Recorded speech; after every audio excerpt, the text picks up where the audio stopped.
All right, Why is Jim. only one of us eating pumpkin pie?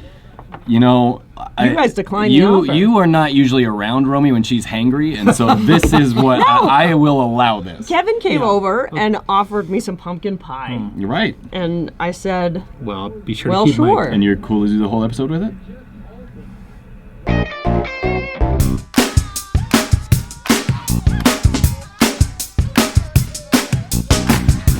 Welcome to the Sports Office, episode 6. If something appears not familiar, it's probably the guy sitting to my left. Legend, Jim Benemann, filling in for Michael Spencer. It's Bene-mania! Bene-mania. It's great to be here. Jim, welcome to the This Sports everybody's Office. talking about it. Really. Oh, well. People here at the station, and I know you get a lot of fans for this.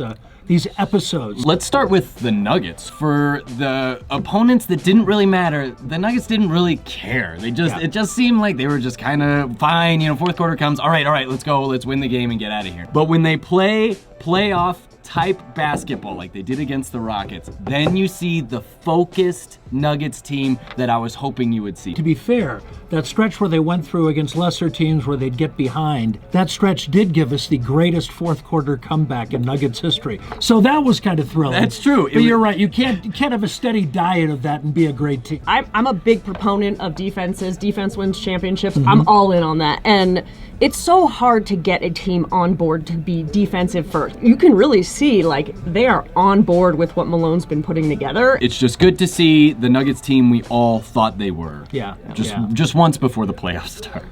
The other team that seems destined for the playoffs, despite their rash of injuries lately, the Colorado Avalanche. Now, we just watched them lose to the Wild here.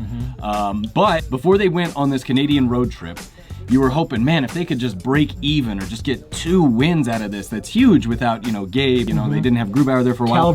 Calvert's out now, and so to come away from it 3-2, it was a disappointing loss tonight, but that's about as good as you can get, right? What everybody's talking about, despite the loss, Cale McCarr. Holy cow. 2 highlight reel Hail goals. Cale. Some people are saying, just hand him the Calder Trophy for Rookie of the Year. Right. Just get it over Like, with. Unbelievable. it's like he's going to secede the Hobie Baker Award and then just get the Calder He goes Trophy. straight Like, to the he's the end. reigning Hobie Baker Award That's winner. right. It's crazy.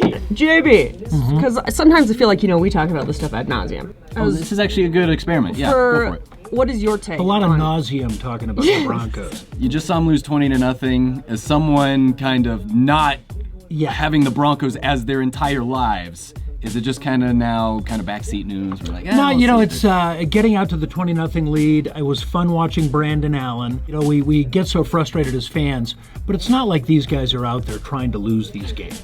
These guys are playing hard. For even the losses, the heartbreaking losses, they're still in it to the last minute, right? They're keeping you engaged. We're not the Redskins. Right, exactly. You're not the Dolphins. You're not seeing a team tank and you just really can't care. The future is really, really bright. Of Yes. course, they do got to find a quarterback, but the future is bright, but it's like the present's like a little dim, but it's like you got to push through it. Let's move to some behind-the-scenes vlogs. Jim, if you didn't know, normally when we go on away games to cover the Broncos, I try and vlog the whole thing. I just try and show some behind-the-scenes stuff of what it's like to cover the Broncos as a television station, but sometimes I just don't get enough time to explain some of the stuff I get on Some of the camera. stuff you see. Yeah. How was the weather? It wasn't great. Presentable? It was cold. Chilly, Yeah, but it I'm wasn't glad it wasn't snowing. snowing. It wasn't raining really.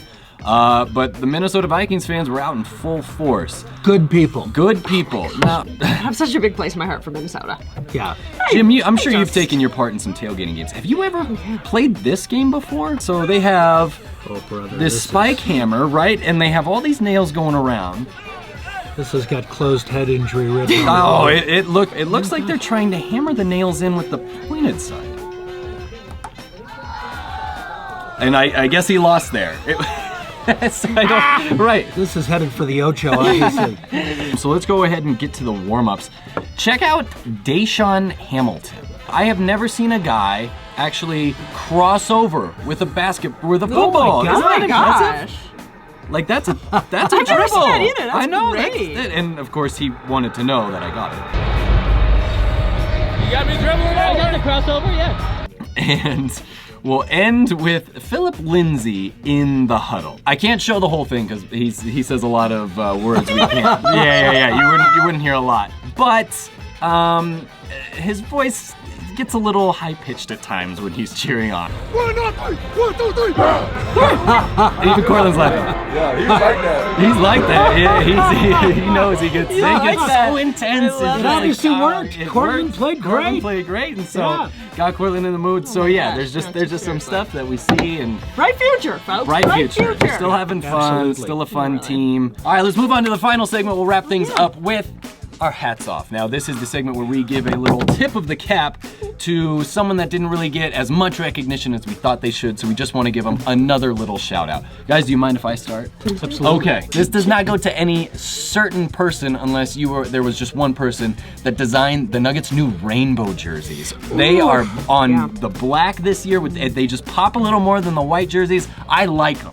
And so, a tip of the cap to you, Nuggets, for those gorgeous jerseys. Got anything? JP, please, you're the guest. I Unlike would- Ryan, I let our guests go. Wow! I would take the hand the CSU cap to me if you would. That's on brand for Funny Jim how Benemann. that happened. I will say, obviously, cheering on the CSU Rams in the border war game coming up. Oldest college football rivalry west of the Mississippi. But this tip of the cap goes to those ROTC members, students at both CSU and Wyoming, up before dawn and heading out from their respective campuses to where Highway 287 crosses the Wyoming-Colorado border to hand off the bronze boot. That weather was not pleasant, and they just 42 miles from Canvas Stadium to the border in Yeah. freezing rain and snow, and there so they were. absolutely, they definitely give it to the cap. Romy, finish it off. Oh, okay. Broncos, oh, let me see okay. my hat trick, Jim. She does that every time. Very proud of it. My tip of the hat goes to Von Miller for when he took down Kirk Cousins, sacking his 50th different quarterback. Oh, all right. I actually didn't know that. 50. That's crazy, 50. right? It is. And a lot of those quarterbacks who might not retire with such illustrious careers will tell their grandkids. Yeah. The best thing was I once got sacked by Von Miller. Well, when Von goes and to the he's Hall in of the Fame, Hall of Fame. Somebody's gonna, at his ceremony, someone's going to say, I got him there. I got it. I helped. Jim, once again, thank you so much for joining us. Mike, I don't think you need to pleasure. come back. I think we gotta move Yeah, on here. yeah. I'm gonna get some pie on the way out. Oh, yeah. How is it? Yeah, it's delicious. Okay, Romy's gonna finish that. Jim, you got some scripts to write before the 10 o'clock. Once Take care, again, Colorado. From the sports office, we're gonna say goodbye from the sports office.